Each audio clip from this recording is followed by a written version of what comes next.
Bismillahirrahmanirrahim. Assalamualaikum warahmatullahi wabarakatuh.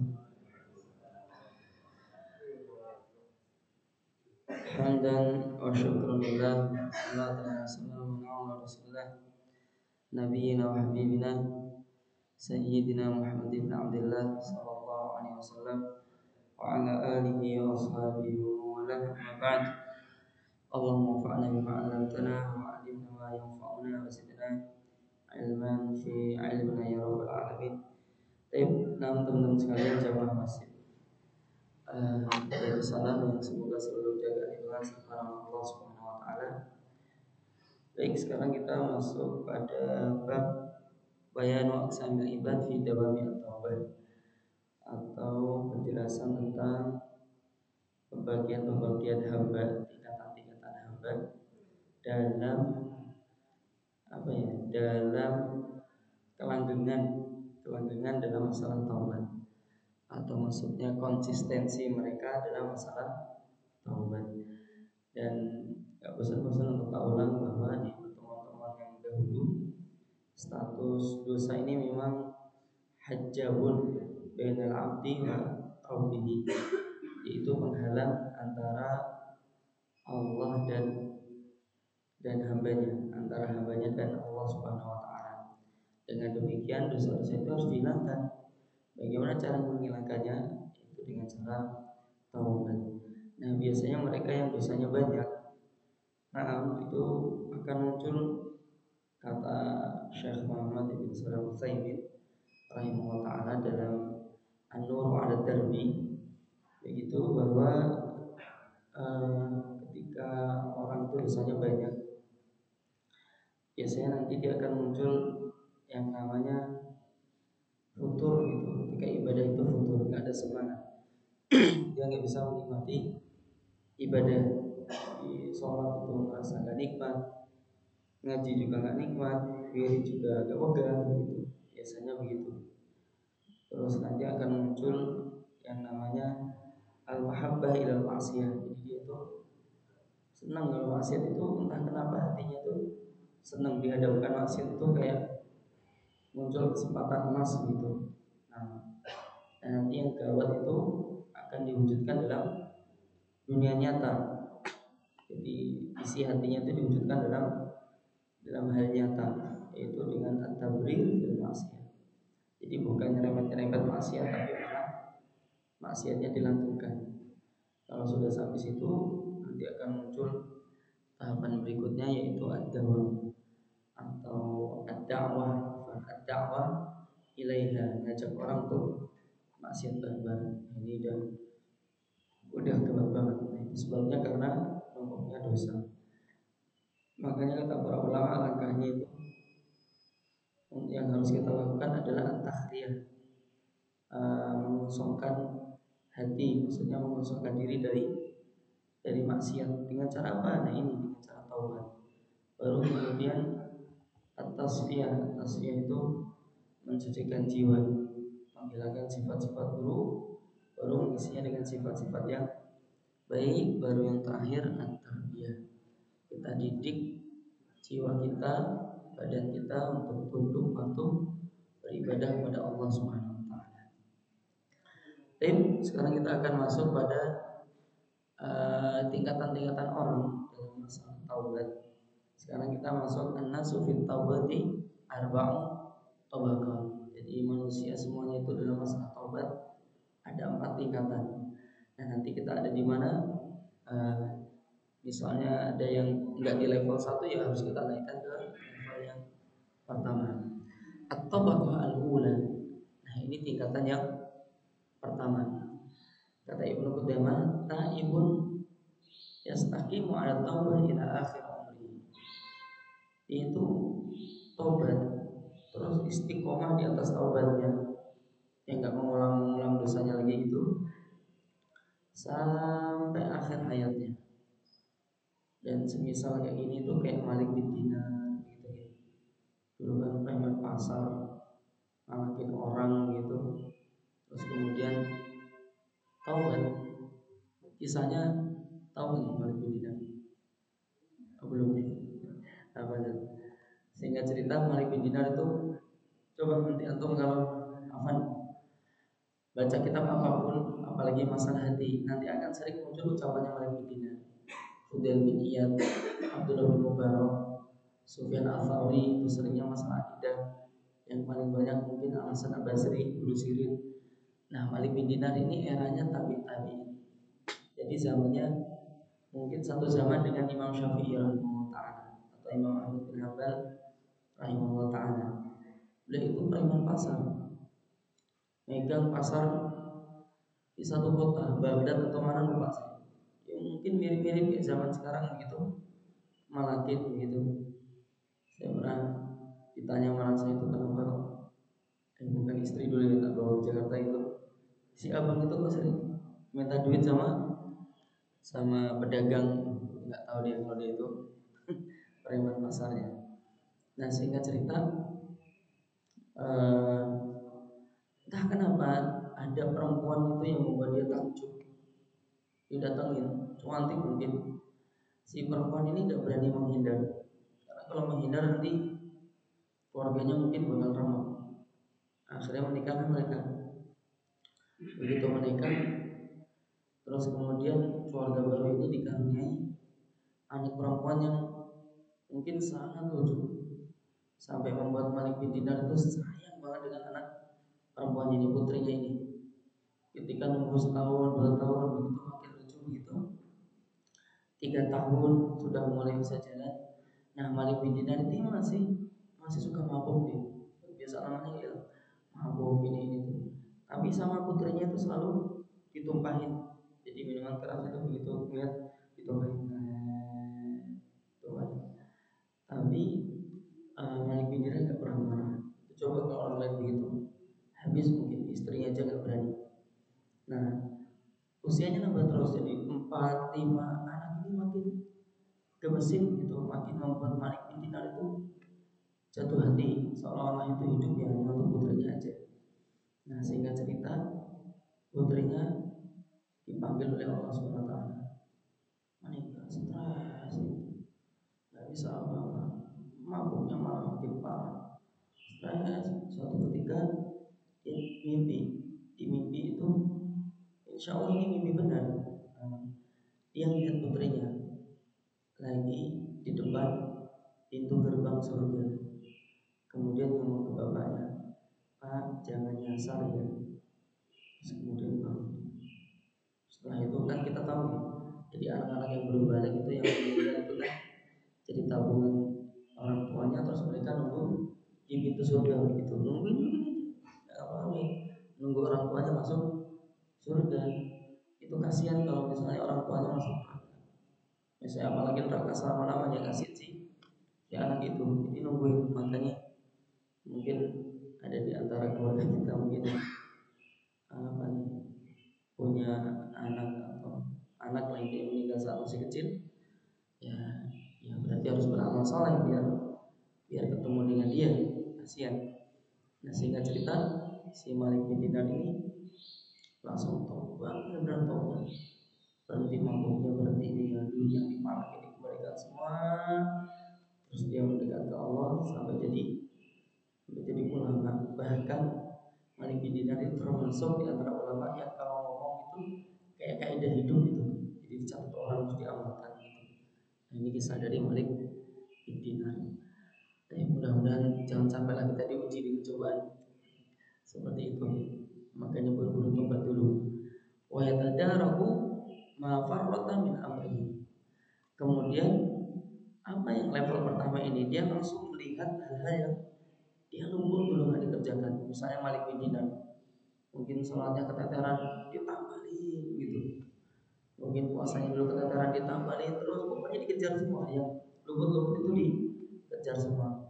Wala yuhaditsu nafsahu bil 'audi ila dhunubi. Hatinya itu nggak pernah ada kerentak untuk kembali lagi maksiat. Hatinya nggak pernah ada kerentak itu nggak pernah ada. Illa zallati allati la yanfa'u anha al-basharu fil ahdath. Kecuali dosa-dosa kecil yang memang orang itu nggak bisa lepas dari dosa-dosa itu secara umum. misalnya maaf ya, aku bilang ya perempuan lewat gitu terus membuat kita takjub, tapi terus nggak dibablasin ya, tapi tetap ada getaran gitu. Nah ini namanya zallat, ya hal-hal yang sepele, tapi nggak disengaja, mungkin masih kebetulan lewat. Fahadi ya istiqomatu fit taubah, dan ini yang disebut dengan istiqomah dalam masalah taubat. Wasahibuha wasabiq bil khairat, dan pemilik taubat yang pertama ini adalah mereka masuk kategori as-sabiquna atau as-sabiq bil khairat. Di mana bunyi ayatnya itu fastabiqu al khairat, maka berlomba-lomba dalam kebaikan. Nah ini level pertama. Ini orang luar biasa. Artinya sampai nggak ada keretak dari maksiat. Wa tusamma hadhihi taubatu an-nasuh. Taubat yang seperti ini disebut dengan taubatan nasuha, benar-benar taubat. Wa tusamma hadhihi nafsu al-mutmainnata, dan jiwa yang seperti ini tuh adalah jiwa yang tenang. Jadi jiwanya itu sudah nggak pengen maksiat. Orang kayak gini tuh luar biasa. Bisa ditekan sampai jiwanya nggak tertarik maksiat. Tertariknya cuma ibadah, hal-hal yang positif terus. Dan jiwa yang tenang ini kan malah diundang kan sama Allah kan. Irji'i ila rabbika radiyatan mardiyah. Diundang sama Allah surga. Wa haula'i yakhtalifun. Ternyata level yang pertama ini masih bertingkat-tingkat. Nah, minhum man sakanat syahwatuhu tahta qahril ma'rifah. Jadi mereka itu ada yang syahwatnya itu tenang, udah nggak bergejolak lagi. Dalam arti nggak pengen maksiat, tenang gitu. Kalah dengan kuatnya ma'rifatnya kepada Allah SWT. Jadi orang yang ma'rifatullahnya itu tinggi ya, tujuannya hanya Allah aja. Nggak pernah apa ya istilahnya itu gersuloh gitu. Kayak Rasulullah gitu, setiap sesuatu itu selalu mengucapkan alhamdulillahi ala kulli halin. Itu Rasulullah SAW kehilangan apa gitu, dia tenang. Fa fatarani zauha, maka syahwat ini menjadi futur, jadi malas untuk recokin orang yang sudah ma'rifatnya itu sudah tinggi. Jadi kalau orang sudah dekatnya ke Allah tinggi itu sudah senang dengan maksiat, syahwat itu sudah futur dan nggak bergejolak lagi. Kalau ada anak-anak muda yang sampai begini tuh hebat. Nah kalau yang sudah sepuh begitu, sudah tenang gitu, mungkin mudah kita mudah kita jumpai. Tapi kalau yang masih bocah-bocah gitu, usia belasan tahun, jiwanya sudah tenang, itu luar biasa. Makanya oleh Rasulullah dijanjikan wasyabun tara'ra'a fi ibadatillah, dan seorang pemuda yang itu tumbuh selalu dalam ketaatan pada Allah Subhanahu wa taala. Itu yang besok dapat naungan Allah Subhanahu wa taala di hari padang mahsyar nanti. Tapi lanjut lagi, wa minhum, dan di antara mereka lagi itu ada yang man tunazi'uhu nafsuhu. Jadi hawa nafsunya itu nyeret-nyeret dia. Ayo maksiat yuk, ayo maksiat yuk. Tapi dia nggak mau. Masya Allah, jadi pertentangan dalam hatinya. Wa huwa mali'un bi mujahadatiha, penuh dengan perjuangan hatinya itu. Bagaimana supaya nggak maksiat sama Allah, tapi dia nggak mau. Cuma syahwatnya nyeret-nyeret terus. Nah ini termasuk kategori as-sabiq bil khairat, termasuk orang yang berusaha untuk apa nih, dalam hal kebaikan. Tapi satu lagi mungkin udah setengah jam. Tak baca cepat kali ya. Belum satu lagi. Tapi atau bakal asalnya level yang kedua, insyaallah cobain taibun qad salaka tariqul istiqamah fi ummahatit ta'at wa kabairi al-fawahish. Jadi orang yang taubat, dia sudah menempuh jalan istiqomah itu, dan dia ketaatan yang global itu, yang utama-utama itu dijalankan. Terus kemudian dosa-dosa besar itu benar-benar dihindari, apalagi yang fahish. Ini udah luar biasa orang kayak gini. Illa annahu la yanfaku an dzunubin ta'tari. Tapi dia nggak bisa berlepas diri dari dosa yang menimpanya. Jadi kan ya kita setiap hari ditimpa dosa Bapak. Nah, tanpa sengaja, la'an amadin tidak sengaja. Misalnya kayak kasus namanya laki-laki pun aktivitas di luar. Begitu terus mungkin ada perempuan yang membuat dia takjub lewat. Nah, jadi ya pasti jangan pernah kayak aneh ya, naik motor itu disalib, bus gitu. Ternyata yang lain perempuan, terus minyak wanginya itu kecer gitu kan. Nah, kadang sebagian laki-laki kan kadang begitu. Nah ini kan termasuk ya dosa ya ketika hati kita pikirannya aneh-aneh gitu. Tapi kan nggak bisa lepas gitu, nggak sengaja, nggak sengaja. Walakin nahu kayak mohon maaf ya, saya punya teman itu Ustaz besar pak, ya ceritanya polos, sampai cerita polos. Ketika mau nyewa hotel gitu kan, untuk kebutuhan seminar dan sebagainya, itu yang datang nanti kan pihak marketingnya katanya. Ya kalau cerita, wah duduknya gini gini, masya Allah. Ya pasti kan interaksi ngomong itu sama imajinasi kemana-mana. Nah itu kan ya jelas dosa ya, tapi kan nggak bisa dihindari marketing di situ dan dia butuh untuk sewa situ. Nah, ya idealnya nyari hotelnya kayak gitu ya kan banyak juga. Walakinnahu yubtala biha fi majari ahwalihi min ghairi ayyub di man azman al-iqdam 'alaiha. Nah, akan tapi dia itu diuji dengan keadaan-keadaannya, misalnya dia apa ya, yang jualan di pasar begitu atau yang interaksi sama orang, pasti pembelinya macam-macam kan. Misalnya jualan apa ya, penyetan gitu yang datang kan macam-macam. Dan mungkin ketika yang datang mengumbar maksiat begitu, bajunya serba minim begitu, mungkin artinya serem begitu mungkin. Namanya laki-laki kalau nggak gitu itu malah aneh mungkin ya. Masa perempuan dianggap kayak tembok gitu kan enggak. Nah tapi dia nggak maju gitu. Jadi bergetar ada dosa gitu, tapi dia nggak pengen maju. Wa kullama atasya'an minha lama nafsahu. Ketika hati mulai kayak gitu itu dia selalu mencela. Ini nggak benar, ini nggak benar. Wa nadima, dia nyesal. Wa azam ala ihtiras min asbabiha. Dan dia berazam nekat untuk selalu mencari sebab-sebab agar dia itu istiqomah. Saya nurutin pandangan. Begitu. Mohon maaf saya pernah lihat kohlim ya, kohlim yang orang Thailand itu ya, yang Ustadz muda itu loh, masya Allah.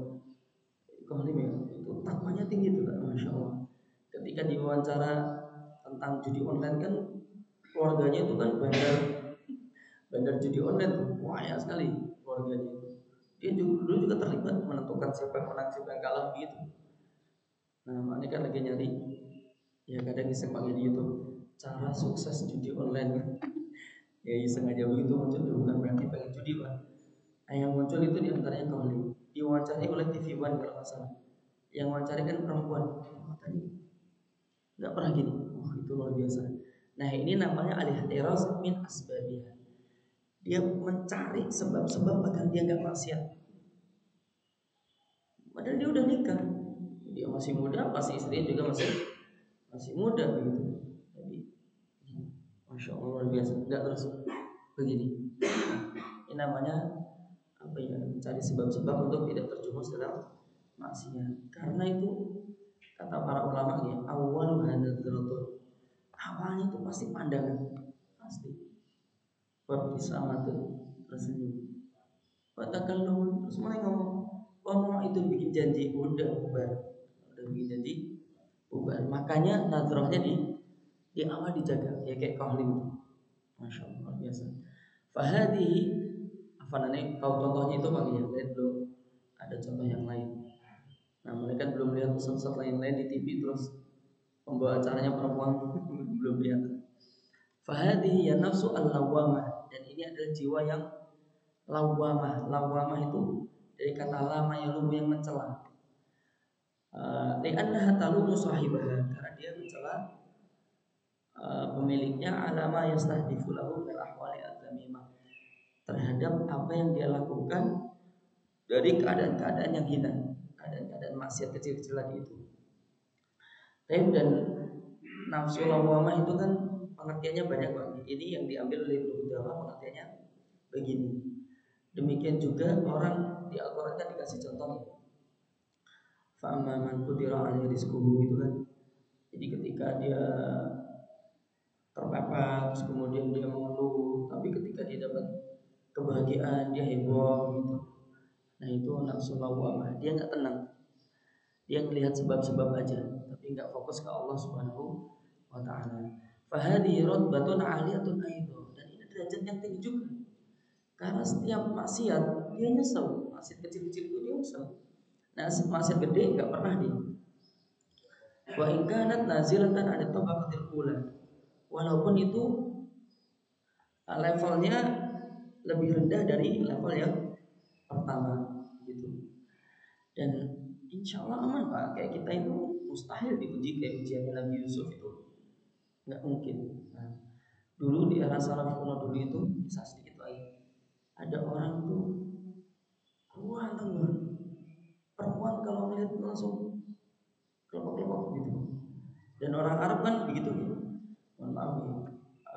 Lihat kisah Nabi Yusuf sampai motong-motong tangannya terus gitu kan. Misalnya di antaranya Atta bin Yasar gitu, itu kan keturunan Persia dia, kuatan sekali.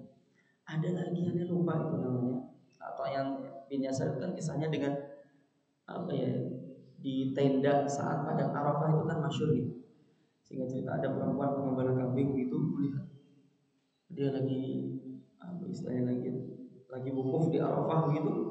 Oh itu ganteng banget, saat disamperin begitu apa ya, di tenda sendirian gitu, perempuan tuh masuk. Nah, malah atau binyasar malah nangis, istighfar dan sebagainya. Kok diuji dengan cobaan begitu. Nah yang satu lagi itu malah serem lagi Pak. Jadi dia di rumah, cuma nanti lupa namanya. Si perempuan itu langsung masuk, muncul itu. Dan dia itu wanita istilahnya terhormat, cantik begitu, ngajak berzina. Konon ibunda Zulaikha itu istri Nabi Sulaiman, katanya gitu, itu suaminya memang nggak bisa menggauli Pak. Suaminya nggak bisa menggauli, makanya begitu dengan laki-laki. Nah ini mungkin yang mirip-mirip begitu ya. Terus kemudian diajak untuk berzina. Kalau kamu nggak mau, nanti aku akan merobek bajuku. Terus aku keluar akan teriak-teriak, kamu pengen memperkosa aku. Ya coba aja mirip kayak Nabi Yusuf. Kemudian Afan tadi Nabi Yusuf. Kemudian si laki-laki ini tuh minta izin.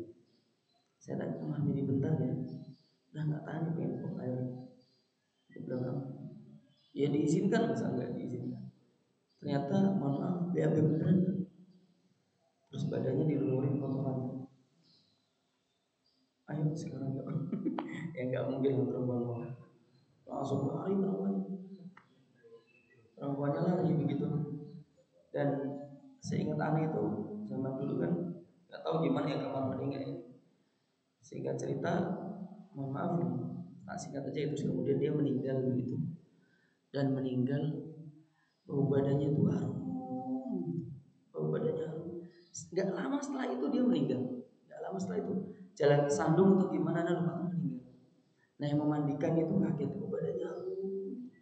Nah, gak ada yang tahu kisah itu. Mungkin perempuan itu yang berkisah, mungkin perempuan itu yang berkisah. Andai kan dia berzina, mungkin dia mati di situ nih, mungkin.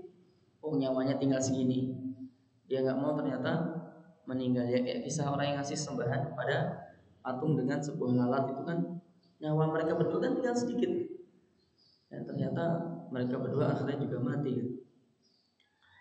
Tapi lanjut, wa in wa ya aghlabu ahwalit taibi, dan ini biasanya orang-orang yang tobat itu keadaannya yang nomor dua ini. Lianna syarra ma'junu batinati al-adami, karena keburukan itu adalah ma'jun itu adonan, odol nanti ma'jun. Batinah itu orang yang besar gitu Pak, itu namanya batinah. Mungkin lemak artinya, lemak anak Adam. Di keburukan itu ibarat lemaknya anak Adam. Fakol lama yang fakuan, sangat jarang orang yang gak punya lemak. Nah, jangan. Wa inna ma ghayatu sa'i ayaghliba khairu syarra. Dan tujuan dia itu, yang tekad dia adalah agar kebaikannya itu mengalahkan keburukannya, hatta yathqala mizanhu, agar timbangan baiknya itu lebih berat, fatarajjah hasanatuhu, sehingga kebaikannya itu lebih unggul. Fa amma ayantakh wa kafatu as-sayyi'at fa ba'id. Kalau pengen timbangan buruk itu kosong, mustahil. Fa ba'id itu mustahil. Ulama yang ngomong, Pak, beliau mengatakan mustahil, apalagi kita yang orang biasa ya, ya lebih mustahil lagi. Wa haula'i lahum husnul wa'di min Allah Subhanahu wa taala. Orang-orang seperti ini tuh dapat janji bagus dari Allah. Izqal, ketika Allah berfirman, alladzina yajtanibuna kaba'irul itsmi wal fawahisha illa lamam inna rabbaka wasi'ul maghfirah. Itu orang-orang yang menjauhi dosa-dosa besar, yang fahish-fahish, kecuali al-lamam, yang sepele, yang memang di depan-depan, yang kita nggak bisa menghindar. Inna rabbaka wasi'ul maghfirah, ini kata Allah. Dan Allah itu ampunannya maha luas begitu. Wa ila hadhihi rutbati al-isyaratu biqauli sallallahu alaihi wasallam. Dan level ini itu sebagaimana sesuai yang Rasulullah isyaratkan. Hadisnya diperdebatkan lagi. Kata Allah, innallaha yuhibbu al-mu'mina al-mufattana, tapi yang at-tawwab. Allah itu sangat suka kepada hamba yang beriman yang dia itu selalu kena uji, tapi selalu at-tawwab, selalu tobat. Ketika kena uji dengan maksiat, dia tobat. Uji dengan maksiat, dia tobat. Baik, insyaallah di pertemuan berikutnya kita akan membahas tentang level yang ketiga dan keempat. Naktafi dari sana berdoa fardhu majlis. Subhanakallahumma bihamdika asyhadu an la ilaha illa anta astaghfiruka wa atubu ilaik. Wassalamualaikum warahmatullahi wabarakatuh.